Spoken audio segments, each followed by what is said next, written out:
Hello friends, आज हम discuss करेंगे elegy to the memory of an unfortunate lady written by Alexander Pope. इस poem की कुछ लाइंस मैं ऑलरेडी 2 वीडियोज़ में डिस्कस कर चुकी हूँ, जिनकी लिंक मैं आपको डिस्क्रिप्शन बॉक्स में दे दूँगी। अब जो रिमेनिंग लाइन्स है उन्हें हम अब डिस्कस करेंगे। So let's begin. What can atone o ever injured shade. Atone का मतलब होता है प्रायश्चित करना, और एवर इंज्योर्ड शेड, शेड का मतलब यहाँ पे उस लेडी को इंडिकेट किया जा रहा है। एवर इंज्योर्ड, वो आहत है वो लेडी, क्योंकि उसने अपने आप को मार दिया है, और उससे भी ज़्यादा आहत उसका दिल है क्योंकि उसके अपनों ने उसका साथ नहीं दिया है। ओके, सो व्हाट कैन अटोन, इस बात का प्रायश्चित कैसे किया जा सकता है। द फेट अनपिटीड, जिसने अपने आप को मार लिया, जो बुरी तरीके से आहत हो चुकी है जिसकी आत्मा, तो उसका प्रायश्चित कैसे किया जा सकता है। द फेट अनपिटेड, तुम्हारी किस्मत ऐसी थी कि जिसने तुम पर थोड़ी भी दया नहीं दिखाई, अनपिटेड।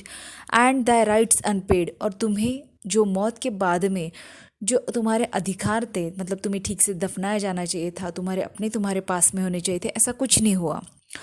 नो फ्रेंड्स कंप्लेंट, किसी दोस्त ने कोई शिकवा नहीं किया, गिला नहीं किया, तुम्हारे नियर एंड डियर वर्ड्स ने कोई दुख नहीं जताया। नो काइंड डोमेस्टिक टीयर, किसी भी तुम्हारे अपने ने आंसू नहीं बहाए तुम्हारी मौत पर। प्लीज दाई पेल घोस्ट, अब इन लाइंस में पोइट जो है वो उस लेडी के घोस्ट को कंसोल करने की कोशिश कर रहे हैं कि जो कुछ भी हुआ उसे वो अपने दिल से ना लगाए या उसके लिए बुरा ना माने। प्लीज दाई पेल घोस्ट, तुम खुश रहो, क्यों, यू बी सेटिस्फाइड। और ग्रेस द मोनफुल बायर, तुम ये मत सोचो कि कोई तुम्हारा अपना, बायर का मतलब होता है मूवेबल फ्रेम, जिस पर लाश को लेकर जाया जाता है एक जगह से दूसरी जगह। तो तुम दुखी मत होना कि तुम्हारे मरने के बाद में तुम्हारी लाश को लेके जाने वाला कोई नहीं था। By foreign hands the dying eyes were closed, तुम्हारी आंखें जो है वो किसी अनजान लोगों के हाथों से बंद की गई। Bye foreign hands the descend limbs composed, limbs का मतलब होता है हाथ पाँव, कंपोज्ड मतलब ठीक तरीके से रखना, तो तुम्हारी लाश को जो है वो ठीक तरीके से रखा गया फॉरेन हैंड से, मतलब अनजान लोगों के हाथों से। By foreign hands the humble grave adorn, adorn का मतलब होता है डेकोरेट करना, हम्बल का मतलब जिसको ठीक तरीके से, जैसे कि एक अच्छी जो कब्र होती है जिसे ठीक विधि विधान से दफनाया जाता है जिस लाश को, वहाँ पर मार्बल का पत्थर होता है, उस पर एपिग्राफ लिखा जाता है, एक नाम लिखा जाता है, कब पैदा हुए थे, कब मौत हुई, ऐसा कुछ इन्फॉर्मेशन लिखा होता है।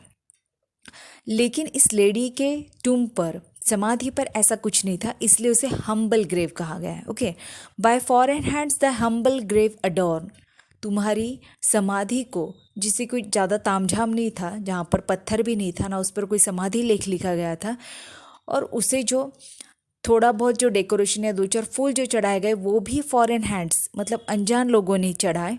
Bye strangers honoured and by strangers mourn, mourn का मतलब होता है शोक जताना, तो अनजान लोगों ने ही तुम्हारी जो है उस लाश को दफन किया, ऑनर्ड, तुम्हारे सम्मान में वो वहाँ खड़े रहे, और उन्होंने ही तुम्हारी मौत पर दुख जताया जो तुम्हें जानते भी नहीं थे।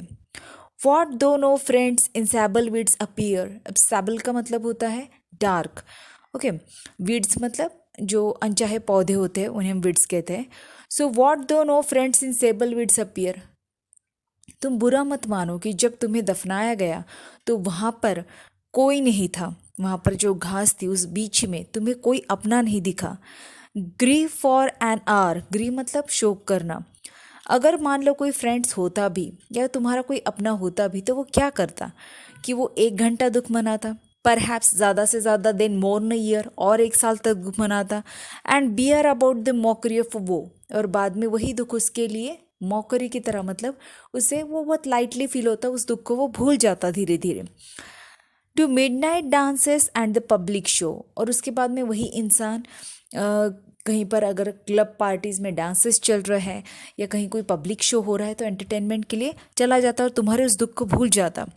What though no weeping loves the ashes grace, अब यहाँ एशेश ग्रेस, ग्रेस का मतलब होता है हक करना, ओके, और एशेश का मतलब होता है आखिरी मतलब वैसे तो ऐश का मतलब होता है कि राख, लेकिन यहाँ पे राख नहीं, हम आखिरी चीज़ें बोल सकते हो या आखिरी हड्डियाँ जो बचती है दफनाने के बाद में, या जब लाश पूरी तरीके से मिट्टी में एक हो जाती है तो उसको यहाँ पर एशेस कहा गया है।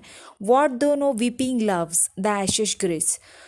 क्या हुआ कि अगर कोई तुम्हारे अपने ने तुम्हारे मौत पर तुम्हारी जो कुछ भी आखिरी चीज़ें थी उसे ग्रेस नहीं किया, उसे अपनापन नहीं जताया, उसके प्रति कुछ लगाव नहीं दिखाया। Nor polished marble emulate the face. Thy face का मतलब यहाँ पर समाधि के लिए बोला गया है कि क्या हुआ कि अगर कोई पॉलिश्ड मार्बल का पत्थर तुम्हारे समाधि पर नहीं रखा गया। इम्यूलेट का मतलब वैसे तो होता है कि टू स्ट्राइव टू इक्वल, बराबरी करना, लेकिन यहाँ पर इसका मतलब है कि तुम बुरा मत मानो कि कोई पॉलिश्ड मार्बल पत्थर जो है वो तुम्हारे समाधि पर नहीं रखा गया। What though no sacred earth allow the room. Sacred earth का मतलब होता है कब्रिस्तान, जहाँ पर बाकी लोगों की कब्रें बनाई जाती है। तो क्या हुआ कि अगर तुम्हारे लाश को कब्रिस्तान में कोई जगह नहीं मिली। Nor hallowed dirge be muttered over thy tomb. Dirge का मतलब होता है शोक गीत, ये ओके, सैड सॉन्ग, और हैलोड का मतलब होता है पवित्र। तो क्या हुआ कि अगर तुम्हारे समाधि पर मटर्ड मतलब गाया नहीं गया, कोई शोक संगीत नहीं, शोक गीत नहीं गाया तुम्हारे अपनों ने। Yet shall thy grave with rising flowers be dressed. Yet shall, लेकिन फिर भी, दाई ग्रेव तुम्हारी समाधि को कौन डेकोरेट करेगा? नेचर डेकोरेट करेगा अपने फ्लावर से। तुम्हारी समाधि पर जो मिट्टी पड़ी है उसमें कुछ बीज भी पड़े होंगे जो समय के साथ में उनसे पौधे उगेंगे और उन पर फूल लगेंगे। And then green turf lightly on the breast. Turf का मतलब होता है शॉर्ट थिक ग्रास, ओके। तो ग्रीन ग्रास, हरी घास जो है वो तुम्हारे ब्रेस्ट पर मतलब तुम्हारी समाधि पर उगेगी, तुम्हारी समाधि को डेकोरेट करने के लिए। There shall the morn her earliest years bestow. Okay, morn का मतलब यहाँ पे मॉर्निंग है, और मॉर्निंग क्या करेगी, सुबह क्या करेगी, अपने जो दव बिंदु होते हैं, छोटे छोटे ड्रॉप्स जो होते हैं मॉर्निंग में, जो हमें पत्तों पर दिखाई देते पानी की बूंदे, वो तुम्हारे ऊपर अश्रु के रूप में तुम्हारी समाधि पर बिखेरेगी। There the first roses of the year shall blow. और तुम्हारी समाधि पर ही उस मौसम के सबसे पहले गुलाब जो है वो खिलेंगे। While angels with their silver wings overshade. तुम्हारी समाधि पर एंजल्स जो है, डिवाइन बॉडीज जो है, वो अपने पंख, सिल्वर कलर के जो पंख है उन्हें फैलाकर तुम्हारी समाधि को शेड बनाएगी, मतलब शेड करेगी, छाँव देगी। The ground now sacred by the relics made. और जो जिस ज़मीन पे तुम्हारी कब्र बनाई गई है, जहाँ तुम्हें दफनाया गया है, वहाँ तुम्हारे जो आखिरी जो बोन्स है या तुम्हारी जो लाश है, जो कुछ भी पार्ट है तुम्हारा उस ग्राउंड के अंदर, उसकी वजह से क्या होगा, वो ग्राउंड जो है वो सेक्रेड हो जाएगा। जो तुम्हारी बॉडी जो है उस ग्राउंड में मिल जाएगी धीरे धीरे प्रोसेस होकर, तो उस वो ग्राउंड जो है वो पवित्र हो जाएगा क्योंकि तुम्हें वहाँ पे दफनाया गया है। अब ये जो लाइंस है कि yet shall that grace with rising flower से लेकर रिलिक्स मेड तक, यहाँ पोएट जो है वो बता रहा है कि नेचर जो है वो तुम्हारी समाधि को डेकोरेट करेगा, और जो तुम्हें पवित्रता तुम्हें मिलनी चाहिए वो तुम्हें इस ग्राउंड से या इस नेचर से मिलेगा। तुम्हारी जो ब्यूटी है, तुम्हारा जो सम्मान है, वो नेचर रिस्टोर करेगा। So peaceful rests without a stone a name. अभी वो लेडी से कह रहा है पोएट कि सो पीसफुल रेस्ट्स, तुम कितनी शांति से उस जगह पर हो जहाँ पर तुम्हें दफनाया गया है, विदाउट अ स्टोन, जबकि वहाँ पर कोई मार्बल स्टोन नहीं लगाया गया है, उस पर ना तो तुम्हारा नाम लिखा गया है। What once had a beauty, कभी तुम इतनी खूबसूरत थी, तुम्हारा समाज में टाइटल्स मतलब एक प्रतिष्ठा होना, तुम्हारे पास में वेल्थ थी, संपत्ति थी, अपना नाम था, fame. How loved how honoured once avails thee not. हो सकता है कि तुम्हारे जाने के बाद में लोग ये याद ना करें कि तुम कितनी अच्छी थी, तुम्हारा क्या सम्मान था, तुम एज अ पर्सन कितनी अच्छी थी। टू हुम रिलेटेड और बाय हुम बी गॉट, शायद वो लोग भी तुम्हें याद नहीं करेंगे जिनसे तुम रिलेशन में थी किसी भी तरीके से, ये जिनसे तुम्हारा जन्म हुआ, ये जो तुम्हारे गार्डियंस थे, कोई याद नहीं करेगा तुम्हारे बारे में। A heap of a dust alone remains of a thee, तुम्हारी बस धूल रह जाएंगी, अ हीप ऑफ डस्ट, सिर्फ धूल रह जाएंगी, धूल का ढेर रह जाएगा, बाकी कुछ नहीं रहेगा।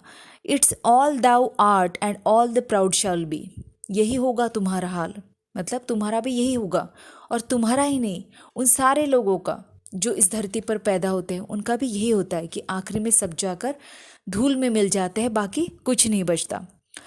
Poet themselves must fall, fall का मतलब यहाँ पे डेथ है। Poets themselves must fall like those they sung, like those they संग का मतलब होता है कि पोएट्स जिनके बारे में कविताएं लिखते हैं, जिनके बारे में गाते हैं किसी भी तरीके से, किसी जैसे कि इस लेडी के लिए ये एलिजी लिखी गई है, तो अब ये लिखे अलेक्जेंडर पोप ने, उस लेडी की डेथ हो गई, वो मिट्टी में मिल गई, उसकी मौत हो गई, उसका अंत हो गया। उसी तरीके से अलेक्जेंडर पोप ने उसके लिए गाना लिखा, एक एलेजी लिखी, और उसकी भी डेथ हो गई, तो अब पोएट भी नहीं है। तो जो पोएट्स गाना लिखते हैं दूसरों के लिए, दूसरों की मौत पर, दूसरों की याद में, उनका भी यही हाल होता है, वो भी मर जाता है।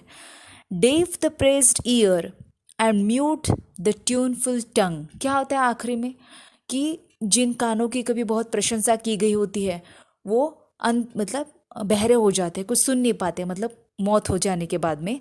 एंड म्यूट द ट्यूनफुल टंग, और जिस टंग ने, जिस जीभ से कभी अलग अलग गाने निकले हुए हो, वो शांत हो जाती है। Even he whose soul now melts in mournful lays shall shortly want the generous tear he pays। अब इवन ही, यहाँ तक कि वो भी, उसकी आत्मा भी मेल्ट्स इन मोurnful lays, किसी के मौत के दुख में जिसकी आत्मा तड़पती है, पिघलती है, यानी यहाँ पोइट की बात की जा रही है। shall shortly want the generous tear he pays, उसे भी अपनी मौत के बाद में कोई ना कोई उसके लिए भी आंसू बहाएगा। Then from his closing eyes thy form shall part, और जब पोइट की मौत हो जाएगी तो उसकी आँखों से, जब उसकी आँखें बंद हो जाएगी हमेशा के लिए, तो उसकी आँखों में जो उसकी बिलेवेड की एक इमेज थी, ओके, वो भी हमेशा के लिए ख़त्म हो जाएगी। मतलब जब तक लवर जिंदा है वो अपनी बिलेवेड के लिए दुख मनाएगा, ओके, लेकिन जब लवर की ही डेथ हो जाएगी तो जो उसे आखिरी बंदा था, जो उसे दिल से याद करता था, उसके दिल से भी उसकी इमेज ख़त्म हो जाएगी। And the last pang shall tear thee from his heart, pang का मतलब तड़प, तो जो आखिरी तड़प होगी उस लवर के दिल में कि उसकी बिलेवेड की याद जो होगी आखिरी पल में उसके दिल में, वो भी उससे छीन जाएगी उसके दिल से। और उसके दिल से जब उसकी याद आखिरी बार में निकल जाएगी, आखिरी पल में निकल जाएगी, तो उस बिलेवेड का जो एग्जिस्टेंस था उसकी यादों में, उसके दिल में, वो भी ख़त्म हो जाएगा।